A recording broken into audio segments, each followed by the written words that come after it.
Dans les couloirs, on pourrait presque se croire aux Nations Unies. 110 pays sont représentés, autant d'accents, et tout le monde parle en français.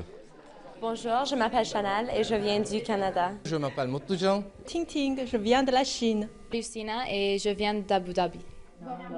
Le Centre universitaire d'études françaises reçoit chaque année des milliers d'étudiants et enseigne les subtilités de la grammaire et du vocabulaire. Ici, aux antipodes, par quoi tu pourrais le remplacer? Qu'ils viennent des antipodes ou bien des pays voisins, qu'ils soient débutants ou bilingues, chacun a sa raison d'apprendre à maîtriser notre langue. Je suis une étudiante Paris-Sorbonne à Abu Dhabi et toutes les études là-bas sont en français. C'est pour avancer mon niveau français, pour rédiger bien ma thèse dans 1 an ou dans 2 ans, oui. D'être capable de marcher dans la rue et parler le français et les gens te comprennent.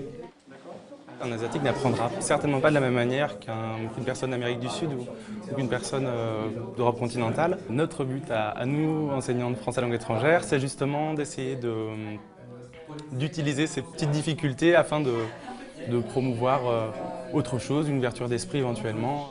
Et ce sont ces valeurs et ces méthodes d'enseignement qui ont fait la réputation du QF de Grenoble dans le monde entier.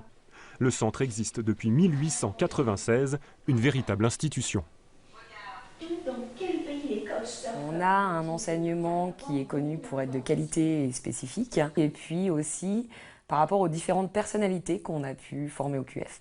Par exemple, la présidente de Corée du Sud qui est venue se former au QF, et les étudiants coréens vont être fiers de venir se former au même endroit que leur présidente. Quel mot avez-vous entouré? L'histoire raconte même que Hewlett Packard s'est implantée dans la région après que la fille du patron du groupe américain est tombée amoureuse d'un Grenoblois lors de son séjour linguistique au QF.